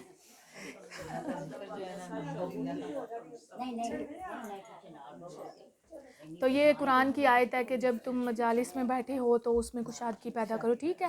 پھر یہ ہوگا کہ جو آئیں گے وہ انشاءاللہ وہاں جلدی سے بیٹھ جائیں گے انشاءاللہ. دیکھیں ہم نے تو دیکھا تو نہیں تھا نا ہوا کسی کو، بن دیکھے جو ہوتا ہے نا کسی کے لیے ایفرٹ کرنا، اور آپ کو دیکھا نہیں تھا لیکن ہمیں پتا تھا کل ہم انشاءاللہ آپ سے ملیں گے، تو یہ غائبانہ محبت تھی ہماری آپ سے. اچھا جی چلیں جی. کیا ہے کہ رسول اللہ صلی اللہ علیہ وآلہ وسلم نے فرمایا روزے دار کے لیے روزہ افطار کرتے وقت ایک ایسی دعا ہوتی ہے جو رد نہیں ہوتی. تو کوئی بھی مشکل ہے، دنیا مانگنا بالکل عیب نہیں ہے. جب قرآن میں بتایا گیا نا ربنا آتنا فی الدنیا حسنۃ وفی الآخرۃ حسنہ، تو اس میں وعلیکم السلام، تو اس میں پہلے کیا کر دیا گیا، پہلے ہمیں دنیا ہی مانگنے کے لیے بتایا گیا. تو اس میں آپ مانگ سکتے ہیں کوئی بھی ایسی چیز جو ڈپریشن کی طرف لے کے جا رہی ہے، جو مل نہیں رہی، وہ رزق کی کمی ہو سکتی ہے، وہ اولاد ہو سکتی ہے، وہ بیٹیوں کے اچھے نصیب ہو سکتے ہیں، وہ بیٹوں کے لیے کوئی دعا ہو سکتی ہے. تو اس وقت میں دعا قبول ہوتی ہے، کچھ بھی مانگ لیں. تو اس سے زیادہ اچھا کیا ہے کہ اس وقت میں آپ دنیا اور آخرت کی بھلائی مانگ لیں. جب ہم کہتے ہیں نا کہ ہمیں دنیا میں اچھا دے، تو اس میں کیا آ جاتی ہے، اولاد آ جاتی ہے، رزق آ جاتا ہے، عزت آ جاتی ہے. پوری جو دنیا کی چیزیں ہیں نا وہ ایک ہی اللہ تعالیٰ نے لفظ میں سمو دی کہ دنیا کی اچھائی، اور آخرت میں جنت، قبر کے عذاب سے پناہ، رسول اللہ صلی اللہ علیہ وسلم کی شفاعت، وہ سب چیزیں آ جاتی ہیں آخرت میں. تو بے شک یہ دعا مانگ لیں، یا پھر جو بھی آپ کی کوئی وش ہے تو اس کو ضرور مانگے، انشاءاللہ اللہ تعالیٰ دے گا. جی اس میں یہ آپ کو بتایا نا کہ اس میں جب ہم اس کی تفسیر پڑھتے ہیں نا تو اس میں یہ آ جاتا ہے کہ دنیا میں حسنہ کیا ہے، اس میں ساری دنیا کی چیزیں جو بھی آپ کی نیک خواہشات ہیں، وش ہیں، اولاد کے بارے میں، اپنے بارے میں، وہ سب انشاءاللہ اس میں آ جاتی ہیں. اور آخرت مانگیں گے تو وہ بھی اللہ تعالیٰ آپ کو ایک لفظ دیتا ہے لیکن اس میں وسعت بہت زیادہ ہوتی ہے. ٹھیک ہے چلیں جی. پانی ملے جی. افطاری کے وقت کی دعا کیا ہے؟ ذهب الظمأ وابتلت العروق وثبت الاجر انشاء اللہ. ابو داؤد کی یہ روایت ہے. تکبیر پڑھیں آپ لوگ. اللہ اکبر کبیرا والحمد للہ کثیرا وسبحان اللہ بکرۃ واصیلا. اللہ اکبر کبیرا والحمد للہ کثیرا وسبحان اللہ بکرۃ واصیلا. ٹھیک ہے، دیکھیں پانی کی پیاس بھی اچھے ٹائم پہ لگی ہے، پیاس دور ہو گئی. کیا میننگ تھا جو بھی ہم نے دعا پڑھی نا، ذہب الظمأ، پیاس دور ہو گئی، رگیں تر ہو گئی، اور اگر اللہ نے چاہا تو اجر ثابت ہوگا. یہ صحیح حدیث سے دعا ہے روزہ کھولنے کی، تو کوشش کریں اس کو آپ پڑھ لیا کریں. ایک دفعہ پڑھا دوں. ذہب الظمأ ذهب الظمأ وابتلت العروق وابتلت العروق وثبت الأجر إن شاء الله. وثبت الأجر إن شاء الله. ہاں جی میرے سے ایک چھوٹا سا پرومس کر لیں کہ اس دعا کو سب یاد کریں گے، تو ڈھونڈنی نہیں آپ کو پڑے گی، دے کے جاؤں گی انشاءاللہ کارڈ کی صورت میں. ٹھیک ہے تو یہ سب نے یہ یاد کرنی ہے. اگر نہیں بھی آتی تو رمضان میں اس کو سامنے رکھ کے آپ پڑھیں، انشاءاللہ آپ کو آ جائے گی، اور یہ آسان ہے. چلیں جی نیکسٹ کیا ہے کہ روزہ افطار کروانے والے کی فضیلت. رسول اللہ صلی اللہ علیہ وسلم نے فرمایا جس شخص نے کسی روزے دار کا روزہ افطار کروایا تو اسے ان روزوں کے برابر ثواب ملے گا، اور اس کے ثواب میں کوئی کمی نہیں کی جائے گی. تو اس میں ہم کرتے ہیں مطلب بڑا افطار پہ لوگوں کو بلاتے ہیں، اچھی بات ہے، اس میں ضرور بلانا چاہیے، لیکن اس میں یہ ضروری نہیں کہ آپ کوئی زیادہ سے زیادہ بڑی پارٹیز کریں جس میں ہمارے اپنے جو رمضان ہوتا ہے نا ہر بندے کا اپنی کمائی کا کہہ لیں کہ دن ہوتے ہیں، تو اس میں یہ کہ ہم دعوتوں میں ہی لگ جائیں، کریں لیکن اپنے ٹائم کو مینیج کرتے ہوئے. اگر نہیں کر سکتے تو یہ بیسٹ طریقہ جو اس بار میں سوچ رہی تھی کیا کریں کہ آپ محلے میں ایک کھجور کا ڈبہ بھیج دیں اور ان کو کہیں کہ آپ اس سے روزہ افطار کر لیں، اور جو ہم نے اپنے لیے منگوانی تھی وہ ہم کسی دوسرے کے بھیج دیں. اگر سب بیٹھے ہوئے ایسے ہی کریں گے اور وہ ادھر بھیج دیں تو وہ ہو جائے گا، اور اپنے بھی روزہ کا ثواب ملے گا اور دوسرے کا بھی ملے گا. ہم ہاسٹل میں تو ہم کیا کرتے تھے، ہمیں تو خود ان کی طرف سے مل رہا تھا اسلام آباد میں الہدا میں، تو نا اس میں یہ کتاب روزوں کے مسائل ہی چل رہے تھے اور روزے تھے، تو اس میں ہم کیا کیا کرتی تھی، 3 کھجوریں ہمیں ملتی تھی نماز سے پہلے ہم جو روزہ افطار کرتے تھے، تو میں اپنی 3 کھجوریں کیا کرتی تھی، جو سائڈوں پہ بیٹھی ہوتی تھی نا، چپکے سے ان کی پلیٹس میں رکھ دیتی تھی تاکہ مجھے اجر مل جائے۔ اب ہاسٹل میں تو ہم اتنی افطاری نہیں کروا سکتے، تو یہ آپ کے اپنے طریقے ہیں۔ جب ایک بات پتہ چل جاتی ہے نا تو اس کو سوچا کریں کہ میں نے اس کو کیسے کرنا ہے۔ یہ نہیں کہنا کہ میں تو نہیں ارینج کر سکتی، ہر بندے کو پیسے کا مسئلہ نہیں ہوتا، کسی کو ٹائم کا مسئلہ ہو سکتا ہے، کسی کو ہو سکتا ہے وہ اتنے کھانے نہ بنا سکے، تو اس طرح کی چیزیں کریں۔ کھجور کا ڈبہ تو ہر بندہ لے سکتا ہے، ڈبہ نہ لے، ایک کھجور ڈیلی کی ساتھ والوں کے گھر بھیج دیں، وہ آپ کے گھر بھیج دیں، آپ ان کے گھر بھیج دیں، ٹھیک ہے۔ تو اس بار رمضان میں آپ نے سب کو کھجور گفٹ کرنی ہے اور ریکویسٹ کرنی ہے کہ کائنڈلی سے روزہ کھولا کریں، اور جن کو گفٹ ملی ہے وہ کھول لیا کریں، ان کے اپنے اجر میں کوئی کمی نہیں ہوگی، دوسرے کو بھی اجر مل جائے گا اور آپ کو بھی۔ اب یہ نہ ہم کہ کیوں اس کو کیوں اجر ملے، ٹھیک ہے۔ تو کیا ہے کہ نہیں، ہم ایک دوسرے کے کھولیں گے اور ڈبل ثواب، ہم نے تو روزہ رکھا ہے اس کا اور ایک ہم کسی کی۔ تو انشاءاللہ یہ چھوٹی چھوٹی چیزیں ہیں جو زندگی میں لے آئیں گے نا، تو کل پتہ نہیں کون سی نیکی اللہ تعالیٰ کو پسند آ جائے۔ ہمیشہ جو ہے نا اللہ سے ڈرتے رہنا چاہیے اور اس سے امید بھی رکھنی چاہیے۔ کیونکہ ایک بلی کو پانی نہ پلانے پر اللہ نے جہنم دے دی تھی، اور ایک کتے کو پانی پلانے پر اللہ نے جنت دے دی تھی۔ تو ڈیپینڈ کرتا ہے آپ کے اپنے اوپر، تو اپنے الفاظ پر پورا اپنے اوپر نا چیک آؤٹ رکھا کریں۔ ہمارا مسئلہ بھلا کیا ہے، ہم دوسروں پر چیک آؤٹ رکھتے ہیں۔ اگر گھر میں کوئی ہے وہ کیا کر رہا ہے، وہ جو بھی کر رہا ہے وہ اس کا مسئلہ ہے، اس کو اللہ پوچھ لے گا۔ تو ہمیں کیا کرنا ہے، ہمیں اپنے اوپر چیک آؤٹ رکھنا ہے۔ میں نے کسی کو کوئی ایسی بات تو نہیں کہی، میں نے کسی کو بری بات تو نہیں کہی، میں نے کسی کے ساتھ کچھ غلط تو نہیں کیا۔ اس کا فائدہ کیا ہوگا کہ ہم ایک ایک غلطی کرتے کرتے اپنی نکال دیں گے اور ہماری اپنی اصلاح ہو جائے گی اور ہم اللہ کے محبوب بن جائیں گے۔ تو انشاءاللہ ابھی عہد کر لیں کہ ہم کسی کا روزہ ضرور افطار کروائیں گے کسی بھی صورت میں، اس کو پانی کا ایک گلاس بھیج کے، روح افزا بھیج کے، رمضان کی بڑی پاکستان کی فیمس یہ ایک ہے تو وہ بھیج کے، کچھ بھی بھیج کے، ٹھیک ہے۔ تو انشاءاللہ ہم ایسا ضرور کریں گے، دوسروں کے ساتھ بھی آپ شیئر کر سکتے ہیں، اور آپ نے پرومس کیا کہ آپ سب دعا بھی سیکھیں گے انشاءاللہ۔ اچھا جی، پھر یہ ہے کہ اب جس کی نے اتنی محنت کی، دعوتیں کی اور ہمارا روزہ افطار کروایا، تو اٹھ کے ایسے آنا تھوڑا برا لگ رہا ہے نا، تو اس کو دعا دے کے آئیں گے۔ اب کیا ہے کہ رسول اللہ صلی اللہ علیہ وسلم نے ایک صحابی کے گھر روزہ افطار کیا تھا، تو ان کو کیا کہا تھا، تمہارے ہاں روزہ دار روزہ افطار کرتے رہیں۔ ہم ہوتے تو ہم کہتے خرچہ ڈال گئے ہیں، رسول کی دعا مقبول ہے، آتے ہی رہیں گے، لیکن ان لوگوں کی اجر پہ نظر تھی، اور وہ ہماری طرح فارمیلٹیز نہیں کرتے تھے۔ جب بڑے بڑے کھانے بنا دیے، وہ اگلا اٹھ کے گیا، ہم اس سے تنگ، وہ ہم سے تنگ، خوش کوئی بھی نہیں گیا۔ وہ کیا کرتے تھے، ایک کھجور اور پانی پہ، لیکن وہ راضی تھے، نہ وہ بنانے والے پہ نقص نکالتے تھے اور نہ آنے والا ان سے تنگ ہوتا تھا کہ ان کو میں نے بلا کیوں دیا۔ تو نیتیں خالص کر لیں، کچھ بھی اللہ کے لیے کریں نا تو تھکاوٹیں نہیں ہوتی، یہ میں گارنٹی دیتی ہوں۔ تو اس میں کیا ہے کہ کہا تمہارے ہاں روزہ افطار کرتے رہیں، تمہارا کھانا نیک لوگ کھائیں اور فرشتے تمہارے لیے رحمت کی دعائیں کریں۔ یہ بہت بیسک چیز ہے کہ ہمارا مال کسی نیکی کی راہ میں لگے۔ یہ نہ ہو کہ ہمارے بچے اسی مال سے کیا کر رہے ہیں، پیکیجز کرا رہے ہیں اور ساری ساری رات گانے سن رہے ہیں۔ فری کا ماں باپ کے اکاؤنٹ میں، ماں باپ ذمہ دار ہے، کوئی انسان کسی کا بوجھ نہیں اٹھائے گا، لیکن اگر آپ نے اپنی اولاد کو تھوڑا پرورش نہیں کی، ایسے ہی چھوڑ دیا، تو آپ بے شک تہجد پڑھ کے سوئے ہیں لیکن آپ نے ان پہ نگرانی نہیں کی، آپ کے پیسوں سے وہ نیٹ پہ گانے دیکھ رہا تو کہیں نہ کہیں آپ پہ بھی جائے گا۔ تو اس چیز پہ فوکس کرنا چاہیے۔ محنت کے باوجود اولاد نیک نہیں نکلی تو وہ الگ مسئلہ ہے۔ اچھا جی، اب کیا ہے کہ روزے میں جو جائز امور ہے، یعنی جو کر سکتے ہیں وہ تھوڑے سے دیکھ لیتے ہیں۔ روزے کی حالت میں کیا ہے کہ کلی بھی کر سکتے ہیں، ناک میں پانی بھی چڑھا سکتے ہیں، کیونکہ وضو تو کرنا ہی ہے، نماز کے بغیر روزہ نہیں۔ تو اس میں کیا ہوگا کہ زیادہ اوپر تک پانی اور خلق تک پانی نہیں لے کے جائیں گے۔ پھر کیا ہے کہ بھول کر کھا پی لینے سے روزہ نہیں ٹوٹتا۔ تو کتنی پیاری بات ہے، مجھے اس حدیث پہ نا بڑا ہی پیار آتا ہے، میں جب پڑھتی ہوں نا میں کہتی ہوں اللہ تعالیٰ، مطلب آپ نے کیا رکھ دی یہ چیز۔ ایک بندہ ہے، روزہ ہے، ہم رولز بناتے ہیں نا کہ اس روم میں نہیں آنا، جو آئے گا تو وہ بھول کر بھی آیا تو کیا ہوگا، نہیں جی وہ آ گیا، رول ٹوٹ گیا، اس کو نہیں ملے گا۔ اللہ تعالیٰ نے بنایا انسان کو، انسان کا نام انسان کیوں رکھا، 2 ریزن ہے، جس میں سے ایک ہے یہ بھول جاتا ہے، نسیان۔ اللہ کو پتہ تھا اس میں مشینری ایسی ہے یہ بھول جائے گا، تو اس میں یہ نہیں کہا کہ روزہ ٹوٹ گیا دوبارہ رکھو۔ اللہ تعالیٰ نے کہا کچھ بھی نہیں ہوا، میں نے تمہیں کھلایا پلایا۔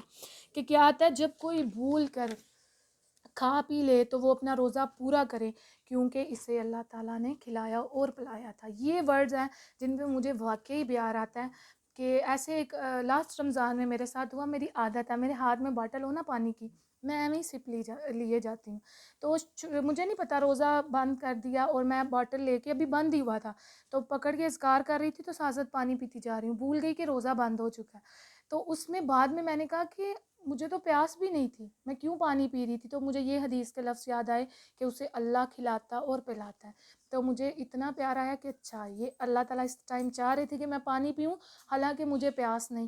تو زندگی میں بھی کبھی کبھی ایسے ہوتا ہے، ہمیں ایک چیز نہیں پتہ ہوتا، نہ اس کی ضرورت ہوتی ہے، لیکن اللہ تعالیٰ اس کو ہماری زندگیوں میں لا دیتے ہیں اور وہ ہمارے لیے نعمت ثابت ہوتی ہے۔ تو اللہ تعالیٰ کی ذات کی معرفت اس دنیا کی سب سے خوبصورت چیز ہے، بڑی بڑی خوبصورت چیزیں دیکھی، بڑی بڑی اٹریکشن کے پیچھے پڑے ہم بھی، لیکن جب اللہ کی معرفت آئی نا کچھ بھی نہیں آنکھوں میں رہا جب سے وہ ہستی آ گئی ہے۔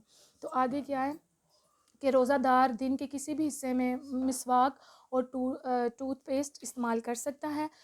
آگے کیا ہے کہ روزہ دار کے لیے گرمی، پیاس یا کسی اور وجہ سے غسل کرنا جائز ہے، یہ آگے حدیث کے ریفرنس بھی ہیں، ابو داؤد کی یہ حدیث ہے۔ آگے کیا ہے کہ روزہ کی حالت میں مزی خارج ہونا، کوئی بھی کسی قسم کا ڈسچارج جو خارج ہو رہا ہے، حتیٰ کہ احتلام بھی ہو جائے تو روزہ نہیں ٹوٹتا، کیونکہ ایک صحابی ہیں وہ کہتے ہیں کہ روزہ کسی چیز کا جسم میں داخل ہونے سے ٹوٹتا نہ کہ خارج ہونے سے، تو یہ پوائنٹ آپ نے یاد رکھنا ہے۔ حالت روزہ میں سر پر تیل لگا سکتے ہیں، کنگھی کرنا جائز ہے، یہ بخاری کی حدیث ہے۔ اور پھر کیا ہے کہ روزہ دار کے لیے سرما استعمال کرنا جائز ہے، اس سے نہیں ٹوٹتا، کیونکہ کوئی بھی ایسی چیز جو جسم میں داخل ہوتی ہے جو ہمیں طاقت دے، جیسے ہم طاقت کے انجیکشن لگاتے ہیں، وہ اب سرما کیا طاقت دے رہا ہے؟ کچھ بھی نہیں، ڈالتے ہوئے تھوڑی بہت ہوگی اذیت لیکن وہ طاقت نہیں۔ میٹھی ہوتی ہے نا تو اس سے نہیں اس میں پوائنٹ آ رہا تھا کہ سب کے ذہن میں آیا ہوگا نہیں، اس میں یہ دیکھیں نا، آپ نے وہ حدیث پڑھی ہے لیڈیز چکھ بھی سکتی ہیں، آپ کو پتہ ہے سالن، تو وہ زبان سے تعلق ہے، خلق میں نہیں جا رہا۔ یعنی اب آپ کے گھر میں یہ دیکھیں اسلام فطرت پہ ہے، ہر بندے کا ہسبینڈ اچھے نہیں ہوتے کہ نمک تیز ہو گیا تو وہ کچھ نہیں کہیں گے، ٹھیک ہے، ہر بندہ الگ ایک دنیا میں الگ ماحول میں رہتا ہے، اب اس میں اس بندے کے لیے ہے بھی اکیلی بندی نمک بھی چکھنا ضروری ہے، تو اس میں دیکھیں اللہ تعالیٰ نے نا رخصت دے دی کہ زبان کے جو اوپر آپ کو پتہ ہے ٹیسٹ ہمارا زبان پہ ہوتے ہیں، خلق میں نہ جائے، زبان پہ آپ نے رکھا آپ کو پتہ چل جائے گا نمک ٹھیک ہے یا نہیں، تو پھر اس کے بعد آپ کلی کر لیں، یعنی اتنا بھی جائز ہے، مسواک کر لیں تو زیادہ بیٹر ہے جی، برش بھی کر سکتے ہیں لیکن ٹوتھ پیسٹ بھی استعمال کر سکتے ہیں۔ اب کوئی کر رہا ہے تو ہم اس کو یہ نہیں کہہ سکتے کہ یہ اس نے کیا کیا، کیونکہ وہ خلق میں تو نہیں لے کے جا رہا، ہم بچے تھوڑی ہیں ہم ٹوتھ پیسٹ کھائیں، بچپن میں تو کھائی ہوگی، کتنا مزہ آتا تھا چلیں جی، آپ نے کہنا ہر کام اس نے الٹا کیا ہوا زندگی میں، ہاں بچپن میں اس کا ٹیسٹ بڑا مزے کا لگتا تھا، وہ کہیں نہ کہیں چلی جاتی تھی۔ اچھا جی، آگے بات ہو رہی ہے کہ اگر ہنڈیا یا کسی اور چیز کا ذائقہ چکھ لیا جائے تو وہ خلق سے اگر نیچے نہیں گیا تو اس میں کوئی حرج نہیں ہو، یہ ابن عباس یعنی رسول اللہ صلی اللہ علیہ وسلم کے چچا کہہ رہے ہیں، اس کو بھی بخاری میں نقل کیا گیا۔ منہ میں موجود اپنا تھوک نکل لینے سے یا مکھی کے حلق میں داخل ہو جانے سے روزہ نہیں ٹوٹتا، کیونکہ ان چیزوں سے روزہ ٹوٹنے کی کوئی دلیل نہیں، مکھی کیا جا کے دے گی جسم کو طاقت۔ اچھا جی، حالت جنابت میں، یعنی فار ایگزامپل آپ کے پیریڈس ہیں، ہسبینڈ وائف کے ریلیشن کے بعد، جیسے اب سحری کا ٹائم بہت کم ہے تو اس میں کیا ہے کہ آپ پہلے سحری کر لیں اور اس کے بعد اگر روزہ بند بھی ہو گیا تو آپ غسل کریں اور فجر کی نماز پڑھ لیں، تو ایسا بھی کیا جا سکتا ہے۔ سم ٹائم سحری بھی بنانی ہوتی ہے، بچے بھی رو رہے ہوتے ہیں تو اس میں اور بڑی ساری ریزنز اکٹھی ہو جاتی ہیں، تو یہ جی، تو رسول اللہ صلی اللہ علیہ وسلم کی سنت سے ثابت ہے، یعنی ایسا رسول اللہ صلی اللہ علیہ وسلم نے کیا تھا کہ حالت جنابت میں تھے، تو اس میں کیا، جنابت کس کو کہتے ہیں کہ ناپاکی کی حالت، جب ہسبینڈ وائف کا ریلیشن بن جائے تو اس کے نتیجے میں جو غسل واجب ہوتا ہے، تو انہوں نے کیا کیا تھا کہ پہلے روزہ رکھ لیا اور پھر اس کے بعد شاور لیا اور نماز پڑھ لی، تو یہ بات بہت ضروری ہے اور یاد رکھنے کی ہے کہ اگر آپ کی ایک بھی نماز رہ جاتی ہے تو آپ کا روزہ قبول نہیں ہوتا، تو نمازوں کی ضرور حفاظت کیا کریں، کہ ہم روزہ رکھ کے سوئے رہے اور مغرب کے ٹائم کھولیں تو اللہ تعالیٰ کہتا ہے مجھے ایسے روزے کی کوئی پرواہ ہی نہیں ہے۔ آگے کیا ہے کہ آنے سے روزہ نہیں ٹوٹتا، یعنی الٹی آنے سے روزہ نہیں ٹوٹتا، بڑا بیسک پوائنٹ ہے، اس کا کیا ہے کہ جو خود بخود آ جاتی ہے، ایک ہوتا ہے آپ جان بوجھ کے خلق میں انگلی ڈال کے کریں گے نا، اس سے تو ٹوٹ جائے گا، لیکن جو کہ خود بخود آ گیا اس سے آپ کا روزہ نہیں ٹوٹا۔ اور ناک وغیرہ میں سے جو نصیر خون وغیرہ آ جاتا ہے اس سے بھی روزہ نہیں ٹوٹتا. یہ بیسک بات یاد رکھیے گا, روزہ جسم میں کسی چیز کے داخل ہونے سے ٹوٹتا ہے, نہ کہ خارج ہونے سے. اچھا جی, اب یہ دیکھتے ہیں کہ وہ کون سے کام ہیں جو جائز نہیں ہیں. یعنی ہمیں کہیں نہ کہیں بچپن سے یہ ڈر تھا الٹی نہ ہو جائے, روزہ ٹوٹ جائے گا. اور پھر اس کے بعد کیا تھا, ناک سے خون نہ آ جائے یا باڈی کے کسی حصے سے روزہ ٹوٹ جائے گا. لیکن جو بیسک کام تھے نا, ہم نے وہ چیزیں چھوڑ دی. ابھی شیطان کی بات کی, قرآن کی آیت میں نا 3-4 دفعہ تاکیدی لفظ یوز کر کے نا وہ کہتا ہے کہ میں انسانوں کو ضرور گمراہ کروں گا. اب آپ دیکھیے گا کہ اس نے ہم روزہ رکھ کے نا لوگوں کی باتیں کر جاتے ہیں, اس میں ہمیں نہیں لگتا ہمارا روزہ ٹوٹ رہا ہے. کیوں؟ کیونکہ ہم ظاہر پرست ہو گئے ہیں. ہمیں صرف لگتا ہے ظاہری چیزوں سے روزہ ٹوٹتا ہے, جبکہ دوسری سے کوئی بھی نہیں. لیکن اسلام کی جو بیس ہے نا وہ نیت پر ہے, وہ آپ کے اندر سے ہے, باطن سے تعلق رکھتی ہے, نہ کہ ظاہر سے.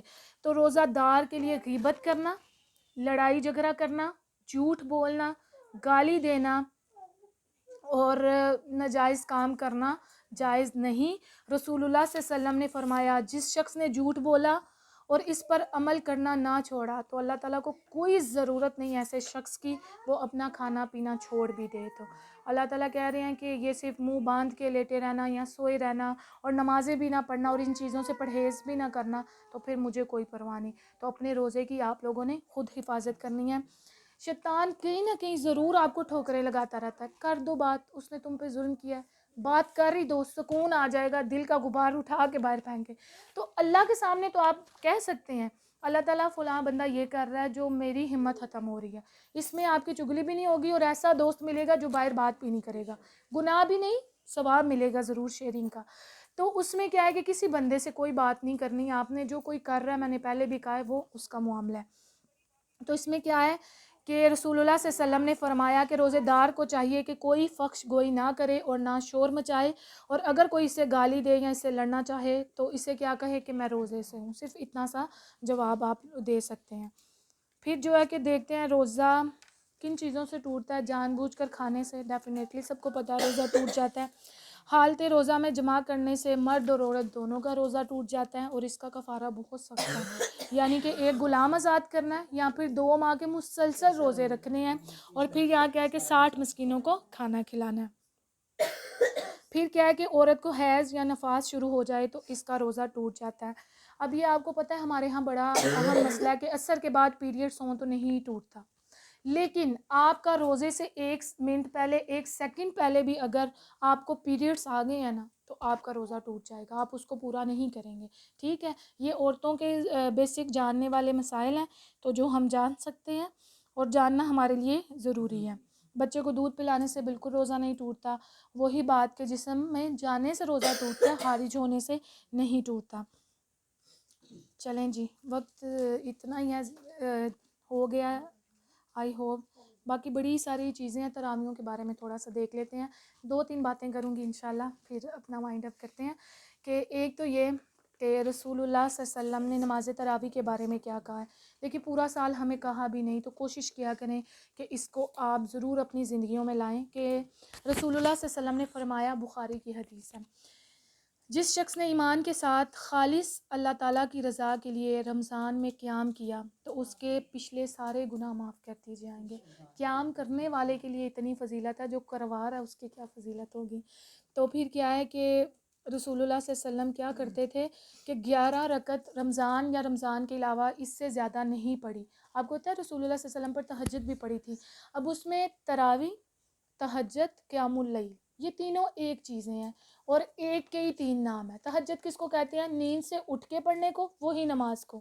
تراویح ہم نے نام دے دیا جو ہم پڑھتے ہیں رمضان میں, وہی نماز ہے. یعنی رسول اللہ صلی اللہ علیہ وسلم سے کیا ثابت ہے کہ وہ 11 سے زیادہ نہیں پڑھتے تھے. اب ہمارے ہاں کیا کیا ہم نے مسئلے کھڑے کر دیے, 20 پڑھنی چاہیے, 11, 8 تراویحیں نہیں, اتنی ہیں. تو دیکھیں ان مسئلوں میں نہیں پڑھنا. جتنی اللہ نے توفیق دیا, نفلوں کی کوئی حد ہی نہیں.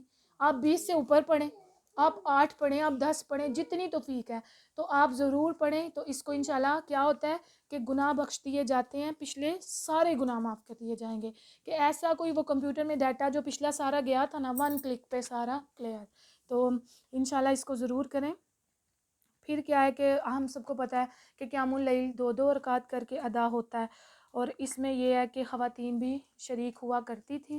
دوسرا رسول اللہ صلی اللہ علیہ وسلم کی ایک بہت اہم سنت ہے کہ رسول اللہ صلی اللہ علیہ وسلم دورہ قرآن کیا کرتے تھے. ہر رمضان میں جبرائیل کرواتے تھے. تو اسی سنت کو پیش نظر اور مد نظر رکھتے ہوئے کیا کیا کہ ڈفرینٹ جگہ پہ دورہ قرآن ہوتے ہیں, جس میں ہم کیا کرتے ہیں کہ قرآن کا پورا پارہ ایک دن میں کوشش کرتے ہیں شارٹ سی تفسیر اور ترجمہ 2 گھنٹے میں اگلے کو سنا دیا جائے. تو یہ کوشش کریں تراویحیں پڑھنے کی, دورہ قرآن کرنے کی. کہ رمضان میں آپ کچھ لوگ لیٹ آئے ہیں کہ اس میں میں نے یہ بتایا تھا کہ رسول اللہ صلی اللہ علیہ وسلم کی مقبول دعا, قبول ہوئی دعا ہے کہ اس میں یہ دیکھیں دعا مانگنے والا کون ہے؟ جبرائیل, اور آمین کہنے والے رسول اللہ صلی اللہ علیہ وسلم ہیں. اور بات کیا ہوئی تھی کہ جس نے رمضان کو پایا اور اس نے اپنی بخشش نہ کروائی تو ہلاکت ہے اس شخص کے لیے, اور کیا ہے؟ جہنم ہے. تو اس پر رسول اللہ صلی اللہ علیہ وسلم نے کہا تھا آمین, یعنی کہ قبول ہو. تو اللہ نے یہ قبول کر لی ہوئی ہے. اس رمضان انشاءاللہ ہم نے ایفرٹ کرنی ہے کہ ہم زیادہ سے زیادہ اللہ تعالیٰ کے ساتھ جڑ جائے. اور اس میں ہم نے کیا کرنا ہے کہ دورہ قرآن کم از کم ضرور کریں. الہدا کی برانچ شہدولہ روڈ پہ الدین پلازا کے پاس آپ کے بالکل قریب ہے. ہم اس میں مارننگ میں آپ لوگوں کے لیے دورہ قرآن کروا رہے ہیں 10:30 سے 12 یا 12:30 تک, ٹھیک ہے. اور اس میں شام میں انشاءاللہ تراویحیں بھی ہم ارینج کر رہے ہیں. تو اگر آپ لوگ اس کو جوائن کرنا چاہیں ضرور آ سکتے ہیں, ورنہ جو بھی آپ کے قریب ہے نا اس کو آپ جوائن کر لیں. کسی کا کوئی کویسچن ہو تو وہ پوچھ سکتا ہے. جی اچھا یہاں پہ جو بن رہا ہے نیا ٹاؤن میں ساتھ والا ہے وہاں پہ وہ کہہ رہے ہیں کہ مسجد میں اسٹارٹ ہو جائیں گے انشاءاللہ رمضان لیڈیز کے لیے بھی, ہاں جی. تو آپ ضرور اس کو جائیں, جو بھی قریب آپ کو پڑتا ہے نا اس میں آپ ضرور تراویحوں کے لیے جائیں. دورہ قرآن اگر کہیں جانے کے بجائے ہم خود گھر قرآن ترجمے کے ساتھ پڑھ لیں تو اس کا کچھ نہیں ہو جائے. ہاں جی, لیکن یہ دیکھیں کہ ایک استاد کی نا اللہ چاہتے تو قرآن کو ایسے ہی بھیج دیتے. نبی صلی اللہ علیہ وسلم کو کیوں ایز اے ٹیچر بھیجا؟ ایک ٹیچر بہت اہمیت کا حامل ہوتا ہے. اس نے اپنے 10 سال 8 سال 4-5 سال لگائے ہوتے ہیں. تو وہ پھر آپ ترجمے کے ساتھ پڑھتے ہیں, وہ ایسے ہی پڑھ لیں گے. بہتر یہی ہے دیکھیں رمضان کا 1 مہینہ ہے تو اس میں کم از کم کسی ادارے میں جا کے آپ قرآن سیکھیں اور وہ زیادہ اچھا رہے گا. لیکن اگر خود بھی پڑھ لیں تو ٹھیک ہے, بہتر یہی ہے کہ کسی ادارے میں. یعنی مستند ہو پاس تو اس کے اوپر سے اگر ہم پڑھیں. ہاں جی, اس میں یہ ہے کہ یہ دیکھیں ہم سارے محفل میں بیٹھے ہیں نا, آپ کے کویسچن سے کتنے لوگوں نے سیکھا ہوگا. ایک دوسرے کی بھی برکت ہوتی ہے. تو محفلوں میں بیٹھ کے سیکھنے کا الگ ہی مزہ ہے. تو کوشش کریں رمضان میں نا ٹائم پورے دیکھیں 11 ماہ میں ہم نے شاید اللہ کے لیے اس طرح سے ٹائم نہیں نکالا. تو ٹائم ٹیبل میں ہم نے انشاءاللہ اللہ کو شامل کرنا ہے. 2 گھنٹے اللہ کو دیں گے, اللہ بہت قدردان ہے, بہت قدردان ہے, ٹھیک ہے انشاءاللہ. تو کوشش کرنی ہے. کوئی کسی کا کویسچن تو نہیں, کوئی بھی جو مائنڈ میں رہ گیا ہو, کوئی بات شیئر کرنی ہو تو کر سکتے ہیں. آپ نے دورہ قرآن کا بولا ہے کہ آئیں ادھر, جی مطلب دورہ قرآن جب ہم سن رہے ہوتے ہیں کسی کے پیریڈ سٹارٹ ہو اس کے دوران بھی آ سکتی ہے؟ جی, اس کے دوران بھی آ سکتے ہیں. دیکھیں اس میں یہ ہے کہ حائضہ کو جو ہے نا منع نہیں ہے ہمارے ہاں, سننا تو منع نہیں, سننا بالکل منع نہیں ہے. محفل اور میں بیٹھنا بھی منع نہیں. نہیں منع, مسجد میں جانا منع ہے, مدرسے میں منع نہیں ہے, ٹھیک ہے. مسجد میں منع ہے لیکن مدرسے وغیرہ میں آپ جا سکتے ہیں. اور کوئی کسی کا کویسچن, کوئی بات آج کی بات سے شیئر کریں, ہم بھی آپ سے کچھ سیکھ کے جائیں. چلیں جی. میں بات کروں جی دیکھیں ہم لوگ ساری زندگی کچھ نہ کچھ سیکھتے رہتے ہیں. جی ہماری محفلوں میں اکثر اوقات کوئی نہ کوئی ایک کمی دوسرے کی نظر میں کمی آتی ہے. اس کمی کو ہمیشہ اللہ کی رحمت سمجھے, وہ کمی نہ سمجھے, کیونکہ وہ ایک بندے کے لیے کمی ہے لیکن ہو سکتا ہے اس کمی سے باقی سارے جو ہے وہ نالج لیں اور اپنی اصلاح کر لیں. اس کی چھوٹی سی مثال میں دوں گی. جب ہم محفلوں میں جاتے ہیں نا تو اکثر لوگوں نے نا نیل پالش لگائی ہوتی ہے جس سے وضو نہیں ہوتا. تو کچھ کہہ لیں کہ کم عقل یا شعور اس طرح کا نہ رکھنے والے لوگ نا مایوب سمجھتے ہیں وہ اس نے تو نیل پالش لگائی ہوئی ہے تو اس کو تو پتہ ہی نہیں ہے کہ ہم نے سپاری کو ہاتھ نہیں لگانا. ٹھیک ہے, ہو سکتا ہے اس نے وضو کر کے لگائی ہو, اس کا وضو قائم رہے گا, لیکن اس کی پہچان ہوتی ہے کہ اگر تو نیل پالش تھوڑی سی اتری ہوئی ہے نا تو اس کا مطلب ہے کہ اس کا وضو نہیں ہے. اگر نیل پالش فریش لگی ہوئی ہے تو ہمیں شعور ہونا